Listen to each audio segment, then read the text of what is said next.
শিখিয়ে দিলাম কেমন করা হবে বলেন দেখি এবার কেমন করা হবে তাহলে এবার কি বলতে হবে যে মা গো মা আমি নার্সারিতে যাব না হাট্টিম হাট্টিম পড়বো না মা গো মা আমি নার্সারিতে যাব না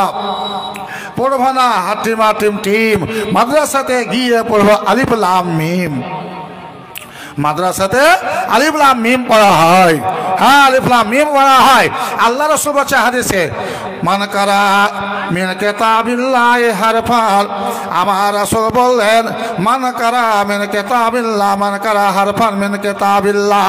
আমার রাসূল বললেন যদি কোনো আমার উম্মতে যদি একটা হরফ পড়ে আল্লাহর কোরআন থেকে একটা অক্ষর পড়ে নাই হারফ মানে অক্ষর যদি পড়ে নাই তা আল্লাহ বলছেন কত সুন্দর আল্লাহ রাসূল বলে দিলেন কত সুন্দর বলে ফালা হবে হাসানাতু আল্লাহ পাকের বসে একটা নেকি পেয়ে গেল বলা হাসানাতু বি আশরি আমসালিহা আর ওই একটা নেকিকে 10টা নেকি করে দেওয়া হলো আল্লাহ রাসূল বলেন লা আকুলু এবার বলছে আমি বলি না আলিফ লাম মিম যেমন একটা হাদিস বলা আছে হারফুন আলিফুন হারফুন লামুন হারফুন মিম আলিফ একটা লাম মিম হলো হারফুন একটা শব্দ হলো অক্ষর হলো লাম একটা অক্ষর হলো তাহলে 3টা অক্ষর যদি পড়ে নাই তাহলে আমার রাসূল বলে 30 নাকি পাওয়া যাবে 30 তো আছে 30 নাকি হয়ে গেল না 3 10 তাহলে এবার আপনি চিন্তা করেন আলিফ বললেন 10 নাকি এখন যদি আলিফ বলা যায় 10 নাকি আর রমজান মাসে যদি আলিফ বলা যায় তাহলে কত হবে ৭৭ নাকি রমজান মাসে ৭৭ নাকি এই কোরআন শিক্ষা নেওয়ার জন্য এই কোরআনকে হাসিল করার জন্য এই কোরআনের শিক্ষা নেওয়ার জন্য সুবহানাল্লাহ কিতাবে লেখা আছে সুন্দর কিতাব লিখতা আছে একদম ফার্স্ট ক্লাস কিতাবে লিখছে তারিখ ইতিহাসে পাওয়া যায় আব্দুল্লাহ ইবনে ফারুক হ্যাঁ তার বিবাহ মাত্র 12 থেকে 15 দিন হয়েছে 12 থেকে 15 দিন হলো আব্দুল্লাহ ইবনে ফারুকের বিবাহ শাদী হওয়া আর বিবাহ শাদী হওয়ার পর এবার তার স্ত্রীর সঙ্গে বাসর ঘর হলো হ্যাঁ একটা রাত বাসর ঘর হলো ওই বাসর রাতে একবার তাদের কেবল মিলন হলো এবার ওই একবার মিলনের পর আব্দুল্লাহ ইবনে ফারুক বাড়ি থেকে বেরিয়ে জিহাদের ময়দানে চলে গেলেন যুদ্ধের ময়দানে যাবেন আর এর মধ্যে এবার তার স্ত্রীকে ডেকে বলছেন স্ত্রী আমার শোনো স্ত্রী আমার তুমি শুনে নাও আমার স্ত্রী শোনো আমি চলে যাচ্ছি যুদ্ধের ময়দানে যাব এবার শোনো তোমাকে একটা কথা বলে দিচ্ছে আমার আলমারি থাকলো এই আলমারিতে 40,000 টাকা আমি দিরহাম রেখে দিলাম 40,000 টাকা রেখে দিলাম এই 40,000 টাকা তোমার সঙ্গে আমার সঙ্গে একবার কেবল মিলন হয়েছে আর ওই মিলনে আল্লাহ যদি একটা ছেলে সন্তান দিয়ে দেয় তাহলে ওই ছেলে সন্তানকে আমার এই টাকা খরচ করে দিয়ে তাকে মাদ্রাসা ফায়জুল উলুমে দিয়া কোরআনে হাফেজ তৈরি করে দেবে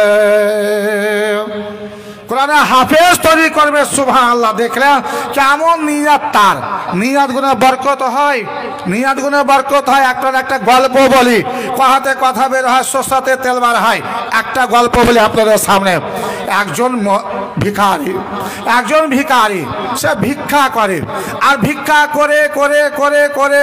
করে জীবনটা পার করে দিলে অতিবাহিত হয়ে গেল ভিক্ষা করে শেষ করে দিয়েছে না এবার একদিন রাত্রেবেলা ঘুমিয়ে আছে বাড়িতে তখন দেখছে আমি সারা জীবন ভিক্ষা করলাম আর ভিক্ষা করার পর আমার বাড়িতে তিরপাল আছে টালি আছে আমি বাড়ি করতে পারলাম না গাড়ি করতে পারলাম না জমি জায়গা হলো না সুন্দর আমার বাড়ি ঘর কিছু দোকান হয়নি না কেমন করা যায় চিন্তায় পড়ে গেছে একদম বিরাট সমস্যা তারপর তখন এবার তার ছেলে মেয়েদেরকে ডেকে বলছে মা আমি কি আর ভিক্ষা করব ভিক্ষা তখন বলছে তার মেয়েরা ছেলেরা বলছে জি না আর ভিক্ষা করতে হবে না সেই ভিখারি বলছে ঠিক আছে আজকে আমি ভিক্ষা আর করতে যাব না কিন্তু একটু আমাকে একটা দিন আমাকে ছাড় দাও আগামী কালকে সকাল থেকে ভিক্ষা করতে যাব সকালে একবার যাব ভিক্ষা করতে বড় একটা ধানের বস্তা হোক চিনির বস্তা হোক নিয়ে আমি চলে যাব আর সেখানে গিয়ে একটা রাজার বাড়িতে যাব আর তাকে বলবো এই রাজা সাহেব এই বস্তা ভরে আপনি টাকা পয়সা সোনা চাঁদি যা হয় আপনি আমাকে দেন, দেওয়ার পরে এবার কি বলে আমি বাড়ি গাড়ি করব সব করব, এই বলে তুমি আমাকে বলে দাও। তার মেয়েরা বলে ঠিক আছে আব্বা সকালে তুমি বেরিয়ে যাও। সকাল হয়েছে, তারপরে বেরিয়ে গেছে না, গিয়ে বা তখন রাস্তা ধারে রাজার বাড়ি পেয়ে গেছে। রাজা অফিসে বসে আছে, সামনে টেবিল রাখা আছে, ওই রোডের একটা গিট্টি রাখা আছে। রাজা তখন গিয়ে রাজার বাড়িতে গিয়ে ফকির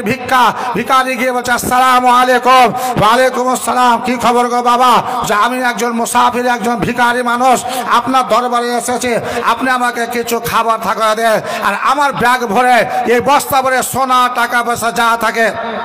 আপনি আমাকে দেন, আমার যেন কি হয় আমি যেন বাড়ি গাড়ি জমি জায়গা করতে পারি, এই বলেছে। আর যেমন বলেছে রাজার সামনে ছিল একটা গিট্টি বড়,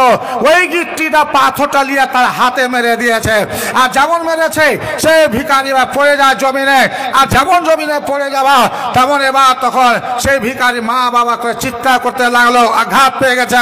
তারপরে আঘাত পাওয়া পর এবার তখন বলছে